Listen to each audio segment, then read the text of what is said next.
자, 음식 조합에 대해서 종류가 다른 음식을 조합해서 먹는 유행을 따르는 사람도 있는데, 지방이 주요 에너지 원인 음식을 당분과 함께 섭취할 때 이미 건강에 문제가 생기는 길로 들어서는 것임을 깨달아야 한다. 인슐린 저항성 때문에요. 그래서 식물성 단백질을 먹는다면 지방과 당의 조합을 피하게 될 확률이 훨씬 더 높다. 식물성 단백질만 먹는다면, 예를 들어서 쌀밥과 콩을 먹으면서 버터, 치즈, 아보카도, 식용유는 배제하면 된다. 쌀밥과 식물성 단백질만 먹는다면은 시금치도 지방도 없고 단백질은 풍부한 음식이기 때문에 글루텐이 없는 곡물만 또 훌륭한 조합을 이룬다. 이 조합에 식용유, 아보카도, 동물성 단백질을 추가하지 않는다면 말이다. 이런 것들을 추가하면 지방이 추가되는 것이고, 그 지방이 몸에서 당으로 분해되는 또 전분과 나쁜 조합을 이루면서 문제가 발생하는 것이다. 여기서도 진짜 문제가 되는 쪽은 전분이 아니라 지방에 있다. 동물성 단백질을 많이 먹는다면 잎채소와 함께 먹는 것이 좋다. 좋지 않은 조합은 동물성 단백질과 곡물을 함께 먹는 것이다. 곡물이 분해되면서 생기는 당과 동물성 단백질 속의 지방이 문제를 일으키기 때문이다. 예를 들어서 쌀밥에 닭고기를 먹는 것은 되도록 피해야 한다. 닭고기 속의 지방과 쌀의 전분이 최악의 조합이기 때문이다. 음식 조합에서 진짜 문제가 되는 것이 지방이 주요 에너지원인 음식이라는 사실은 음식 조합 이론의 전문가들에게도 제대로 알려지지 않았다. 그런데 대개 닭고기를 먹는 데는 그 쌀을 닭 속에 집어넣어서 찜을 하고 그러지 않나요? 근데 그것은 또 많이 깊이 찌면은 또 쌀이 지방과 동화가 되지 않을까? 동화가 되어버린다면 어차피 지방과 단백질을 먹는 것이 되어버리니까요. 인슐린 저항성에 그래도 또 피할 수 있으면은 좋겠다라는 조합에 대한 이야기를 참고해보고, 지방과 제어에 관한 진실함. 식단에서 지방 비중을 낮추는 것이 건강에 유익하지 않다는 주장은 순전히 추측 내지 가설에 불과하다. 요즘은 저지방 위주로 먹는 사람이 거의 없다. 건강의식에서 동물성이든 식물성이든 지방을 경계하는 사람들 중에도 무지방 또는 저지방 식단을 정말한 기간 동안에 유지하는 사람을 찾기가 어렵다. 그러니까 저지방 식단 또는 무지방 식단이 동맥류와 뇌졸중을 비롯한 뇌 질환 발병률을 높인다는 주장을 입증할 근거가 전무하다는 것이다. 왜? 너무 지방을 많이 먹는 시대이기 때문에. 한마디로 그런 주장은 인지 연구를 통해서 얻은 결론이 아니라 고지방 식단의 유행을 붙이기 위한 공허한 속단이다. 전 세계가 고지방 식단을 따르고 있다고 해도 과언이 아닌 오늘날 뇌졸중과 동맥류의 색제는 너무나 흔한 병증이 되었다. 이렇게 이제 고지방이 왜 생기나? 인슐린 저항성 때문에 생긴다면 그 원인이 곡물이 아니라 지방에 있다 이 말인데요. 세상 많은 사람들이 질병에 시달린다. 수십 년 동안에 수세대에 걸쳐서 수백만 명의 사람이 고지방 식단을 유지하면서 고지방 식단이 건강에 유익하지 않다는 것을 입증했다. 그나마도 건강한 지방으로 채운 식단이라면 일반 식구도 넣을 수가 있다. 예컨대 붉은 고기, 닭고기, 동물성 기름, 식용유, 비계 등의 지방 공급원 대신에 견과류, 씨앗유, 올리브, 아보카도로 바꾼 식단은 고지방 식단의 위험을 어느 정도 낮춘 식단이라고 하겠다. 그나마도 건강한 지방으로 한다면 뇌졸중, 동맥류, 알츠하이머 병, 치매, 파킨슨을 비롯해서 모든 뇌질환은 가공식품, 패스트푸드, 정크푸드 등 나쁜 지방과 함량이 높은 식품을 피하면 발병 위험을 낮출 수 있는 질환이다. 고지방 식단은 아무리 좋은 지방이라고 해도 시간이 지날수록 간을 약화시켜서 번아웃에 이르게 한다. 지방은 정류를 막론하고 피를 걸쭉하게 한다. 가공식품이나 패스트푸드에서 비롯된 나쁜 지방이 피를 더 걸쭉하게 만들지만 건강한 지방도 그런 효과가 없는 것은 아니다. 어쨌든 피가 걸쭉해지면 혈중 지방이 산소를 혈류해서 몰아내기 때문에 뇌세포의 산소 공급이 줄어들면서 뇌의 노화가 가속화되는 결과를 낳는다. 세상에는 동맥류나 뇌졸중 환자들이 수없이 많다. 그리고 대다수의 사람들이 의식적으로든 무의식적으로든 고지방 식단을 오랫동안 유지해왔다. 따라서 오랫동안 무지방 식단을 유지해온 극소수의 사람들을 가리켜서 무지방이 문제의 원인이라고 주장하는 것은 어불성설이다.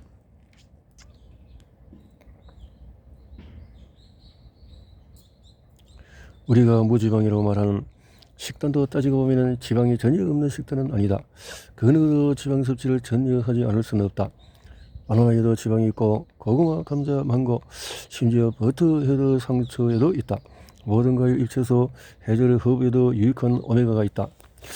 어떤 식물 또 예컨대 무화과, 바나나, 버터, 헤드, 상추는 지방 함량이 살짝 더 높은 반면에 샐러리 같은 식품은 지방이 거의 없다.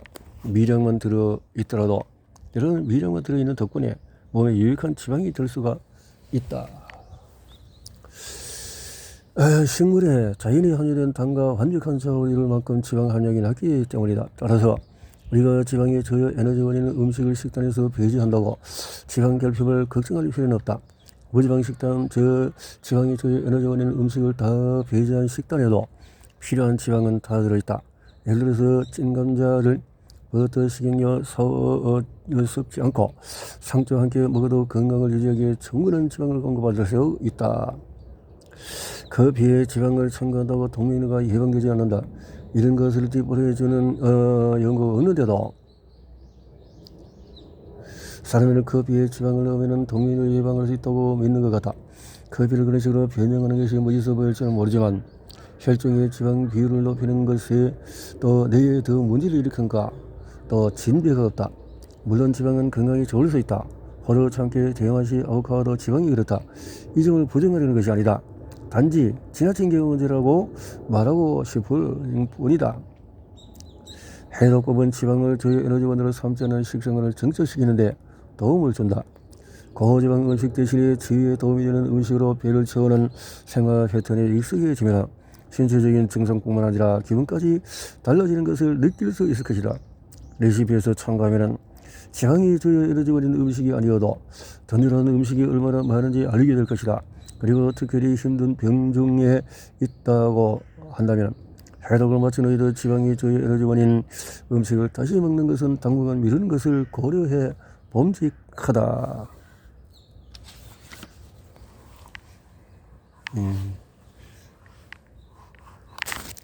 내게 맞는 해독법을 골라보자. 이 책에서 소개하는 해독법 어떤 것이 좋을까? 해독법 살펴보자 했네요. 어떻게 그래서 해독법을 쭉 보면은 뭐 369의 초급, 원조, 고급 또 이렇게 해서 순서적으로 이렇게 하고 있는데 그 원조로 볼 때는 이제 목적은 간 깊숙이 자리 잡은 독소와 병원군을 뿌리 뽑아서 궁극적으로 만성 증상과 질환을 치유하기 위한 목적이다. 그래서 적응증을 보면은 간을 비롯해서 여러 장기에 평생 축적된 트러블 메이커를 뽑아낼 수 있도록 심장 두근거림, 안면 홍조, 따끔거림, 또 여러 브레인 포구, 우울증 등등, 갑상선 이상 등등. 그래서 이렇게 할 때는 한 9일 주기로 이렇게 할 필요가 있다. 것이고 또 초급적인 해독법으로서는 상대적으로 수월한 방법으로 뿌리 깊은 독소를 역시 배출하는데 도움이 되도록 하고 또 고급으로서는 100% 생식으로 무지방으로 구성된 것으로 해서 더 깊은 뿌리 깊은 것을 해결할 수 있도록 그리고 또 병원교를 퇴치하는 해독법으로 몸에 부담이 있는 데는 그 음식으로 또 휴식을 취하면서 도움이 되도록 하는데 그리고 아침 해독법이 있다. 간을 또 이렇게 도움을 줄 수 있도록 할 수 있다. 간헐적인 또 단식을 통해서 샐러리 주스에 생활을 할 수 있는 이런 해독법이 있고 또 중금속을 또 뽑아내기 위해서 할 수 있는 적응증에 점검사고를 통해서 생기는 ADHD 자폐증 뭐 등등 브레인 포구 또 다발성 경화증 백반증 등등 이런 것들을 해결하기 위한 방법. 또 모노 해독법으로서 몸을 진정시키게 할 때 할 수 있는 또 자극과 염증이 시달리는 소화를 진정시키고 주범인 병원균을 악화시켜서 위장을 치유함으로써 음식 소화와 또 영양소 흡수 또 효율을 높이고 그 신경계에 무리를 주는 음식을 배제하는 이런 방법으로 해독을 할 수가 있다. 모노 소화계 물 단식으로 가부의 심각한 소화 이렇게 또 저수 단식으로 이렇게 다양하게 해독을 할 수가 있다. 또 뭐 여러 가지 각도로 해보고 또 해독이 필요한 이유는 이부터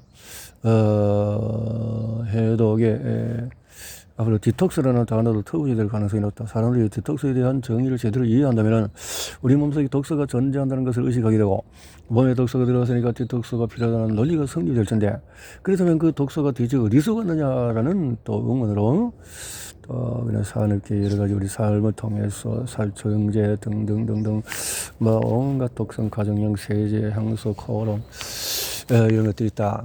해독을 논할 때 또 빠지면 안 되는 것은 또 병원균이다.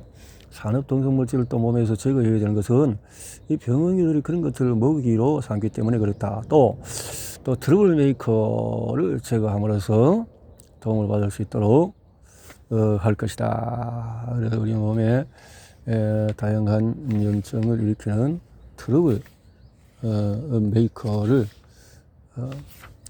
제거함으로써 도움을 얻을 수 있도록 해야 할 것이다 하는 건데요. 원조 해독법에는 이제 기본적인 그 해독법으로서의 간소생법을 생각을 해보자라는 거죠.